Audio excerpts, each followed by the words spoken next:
4 বছৰৰ শিশু অচিন ৰোগত আক্ৰান্ত। ৰাইজৰ লগতে অসমৰ মুখ্যমন্ত্ৰীলৈ সহায়ৰ অনুৰোধ পিতৃৰ। চিৰাং জিলাৰ বিজনীৰ সুন্দৰবনৰ বাসিন্দা বুদ্ধ আৰ্য আৰু বাইলাং আৰ্যৰ 4 বছৰীয়া পুত্ৰ শিশু এক অচিন ৰোগত আক্ৰান্ত।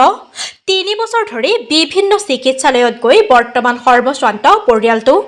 দিন হাজিৰা কৰি 4জনীয়া পৰিয়াল পোহপাল দি আহিছে এই দুখীয়া পিতৃ মাতৃয়ে। অচিন ৰোগত আক্ৰান্ত হোৱা শিশুটিৰ নাম শুভজিত আৰ্য। কণমানি শিশুটিৰ স্বাভাৱিকভাৱে লৰচৰ কৰিব নোৱাৰে। কণমানিটিক উন্নত চিকিৎসাৰ বাবে বৃহৎ অৰ্থৰ দৰকাৰ। কণমানি শুভজিত সম্পূৰ্ণৰূপে সুস্থ কৰি তোলাৰ বাবে সংবাদ মাধ্যমৰ জৰিয়তে অসমৰ মুখ্যমন্ত্ৰী ডক্টৰ হিমন্ত বিশ্ব শৰ্মাৰ লগতে সুহৃদয় লোকৰ পৰা সহায় বিচাৰিছে পিতৃ মাতৃয়ে। আৰ্থিক সাহায্য কৰিবলৈ বিচৰা ইচ্ছুক সুহৃদয় লোকসকলক বিজনীস্থিত ইউকো বেংকৰ account number 0502321106875 IFSC code UCBA 000050 নম্বৰৰ একাউণ্টত বৰঙণি জমা দিবলৈ পিতৃ বুদ্ধ আৰ্যই অনুৰোধ জনাইছে। যোগাযোগ কৰিব পাৰে 9854128656 নম্বৰত।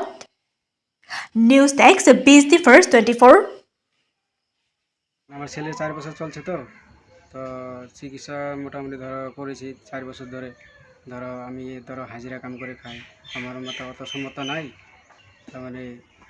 তার মানে আমি যেটুকু পারি সেটুকুই আমি চিকিৎসা করি, তার উপর তো আর পারছি না। এখন হাজিরা কাম করে খাই, যা পারি তাই যা আমার অনুরোধে আমার যেটা জমা হয় সেই পয়সাটাতে আমি চিকিৎসা করি। এই টাকা দিয়ে আমি আর চিকিৎসা করতে পারছি না।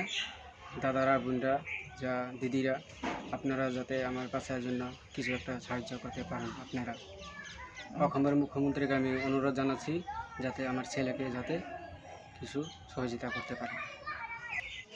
বয়স 4 বছর 3 বছর ধরে আর কি রোগটা ধরা পড়ছে। কোনো ডাক্তারে আর কি চিকিৎসা করে অনেক চিকিৎসা করছে, এমনি চিকিৎসা করার পরবর্তীতে কিছু হয় নাই।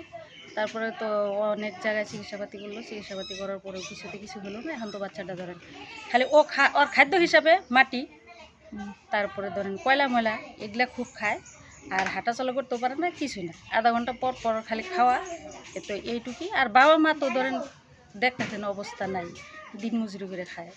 তো দিন মজুরি করে খাওয়া সম্ভব লোক একটা তো বাচ্চাটার এরকম চিকিৎসাপাতি করতে পারে না, আর অপপক্ষে সম্ভব না।